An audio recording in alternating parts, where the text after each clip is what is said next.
10 types of we're on Perkei Mishnah Chet 5-8. Perkei Avot. That's ethics of the fathers. 7 types of retributions, smackdowns, come into the world on 7 categories of transgressions. Miktasan me'asrin umiktasan ina me'asrin. When there's a little bit of Meiser going on, a little bit of Meiser not going on. Can you allow sharing, please, so I can share properly? I mean, we only all get to be here virtually. You'd think if they figured that out. All right. Allow share, the only thing that's not on. Show meeting controls, no problem. Participants to rename, all good. Touch up my appearance. The heck is that? Maybe that's why I'm all white like Casper. I don't know. Closed captioning. How can I put in closed captioning on my video? Oh, okay. I think you can do that after. Holy cow. All right. What does that mean? You got to put in the text or something?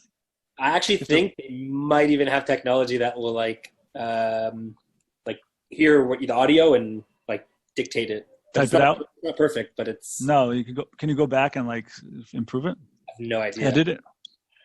Lionel, what are we not paying you for? All right. I thought I was getting paid spiritually in the next world. So listen, if you want that bump up in salary, man, you gotta skill up. All right. What's that thing called? Skillshare? I think there's a thing, right? The Skillshare, isn't that it? Right? Everybody trains each other in different courses and stuff. Yeah. All right. Anyway,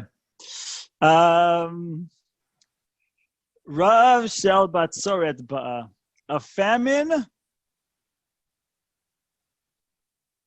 Don't know. Where's that sharing? Hold on a second. Here it goes. When some of them give tithes, others do not give tithes. A famine. Oh, so then a famine from drought comes, and some go hungry, and others are satisfied. Okay, that's what I meant to say. Sorry. So then Rav Batzoret Ba'a. Miktasan Revin, Miktasan Seveim. Gamru Shelo La'aser. Rav Samuhuma v'Shel Batzoret Ba'a. When they have all decided not to give tithes, a famine from tumult and drought comes. When in addition they have decided not to set apart the dough offering and all-consuming famine comes. Let's do that again. Rav Shel Kalaya Ba'am. Dever Ba'Olam Al Mitot HaMurot B'Torah Shalonim Tzur Leveisdin Val Perot Shviat. Whoa. Dever, which they're referring to this Magefa, this plague of Corona, as people are talking about like Dever. I'm not quite sure why. But it comes to the world for sins punishable by death, according to the Torah, which have not been metered out by the court, and for neglect of the law regarding Shemitah. Chereb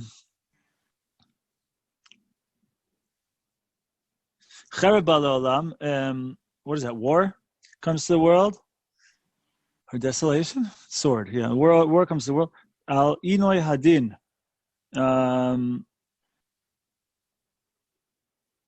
Inoi Din means that you're making din more difficult. You're making, it says delay of judgment, but that's the translation I think that Rashi gives. But what does it mean, Inoi? Inoi means pain.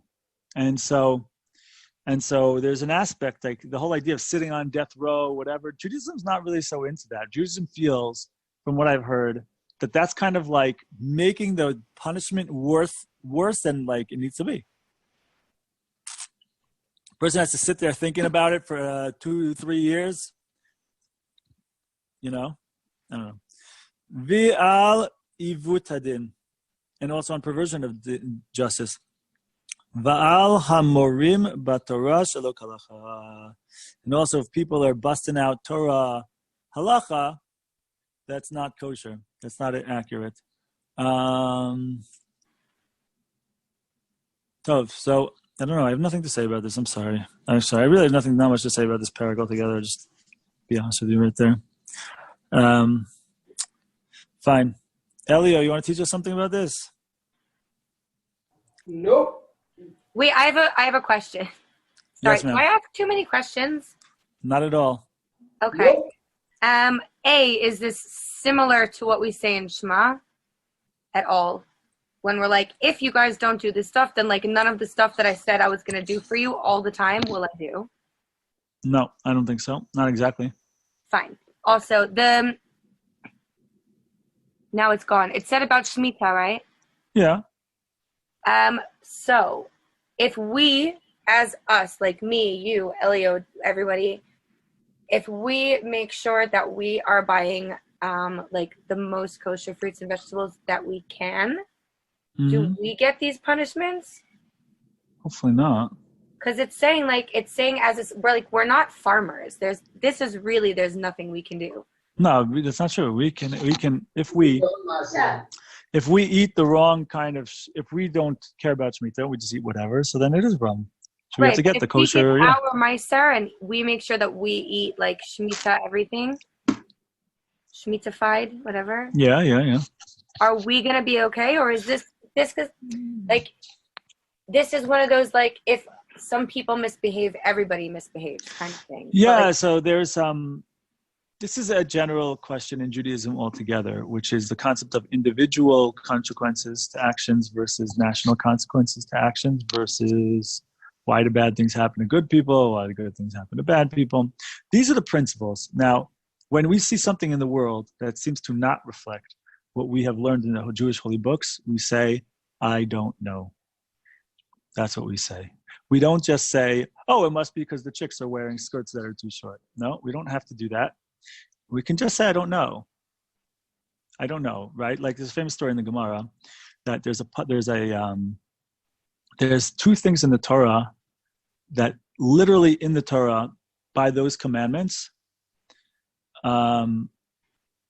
it says that a person who does these two commandments, that they're going to have arichut yamim, that they're going to live a long life. One of the commandments is kibbud avim, honoring the parents. And the other one is to send away the mother bird while you take the eggs. You're familiar with that commandment, probably, right? Okay, those are the two that it says in the Torah for some reason. Those are the only two in the Torah that the Torah itself says flat out, black on white, and a person's going to live a long life if they do that. So the story in the Gemara happened that there was a kid or a guy who went up a ladder in order to send away the mother bird in order to take the eggs for his parents. So he's doing the sending away the mother bird and he's doing kibbud avim. All in one shot. The two things that are to live a long life. Anyway, he's coming down the ladder, or he's going up, I forget which way, and he slips, falls, breaks his neck or something, dies on the spot. So what do we do with that? What do we do with that? So I'm sure there's numerous answers. One simple answer, well, actually, there's a person in the story in the Gemara goes that there's a person who saw it and left Judaism, I think, because of that. But how do we answer that question? Such a question. There we say, supposed answer number one is like, yeah, okay, it says you're going to have a long life. Maybe it means long life in Olam Haba. That's much longer than Olam Hazeh. That could be one answer. Another answer is like, a lot of times we don't know Hashem's calculations. We don't there's a million different answers. When it comes to the individual, these are the general principles, and we can see it present when it comes to the nation as a whole. That we will be able to see over time. However, when it comes to why does this specific thing happen to this specific person, so it's awesome when we can see something clearly. And that's a Kiddush Hashem, when we can see certain things clearly and make sense. And then other times it's just like, I don't know, who knows? Who knows? Like for right now, Allie thinks that she's 31 years old. However, who knows? Allie could be 731 years old. We don't know what happened the first 700 years in the previous 5 incarnations. I could be 25. No? Yeah, okay. Yeah, let's say that. That works for you. Okay. And so, my grandmother was 21 plus till the day she passed away. It was her yard site 2 days ago. I was actually in the Kara today. Anyway, so So we have to recognize that when we talk about questions such as these, we have to recognize that we are given the principles, but the specific application to individuals we can't know. We can know a good 5, 6, 7, 8, 9, 10 possibilities about why something might have happened, but we can't say for sure this is why this particular thing happened to this particular individual, unless you're some super duper mikubal that's able to read it off a person's face or palm or whatever else, you know what I mean, or aura. But other than that, on the physical level, we are not able to say this specific thing happened to this specific individual for this specific reason. So a lot of times when the Torah talks about consequences for actions, like for example, when you said in the Shema, where it shows up in Shema, Vayam Shemo, if you listen, then there's going to be rain and everything's going to be good. That is talking to the Jewish nation as a whole. It's not specifically talking to any particular individual. So it means generally. It means it's a general thing. Right?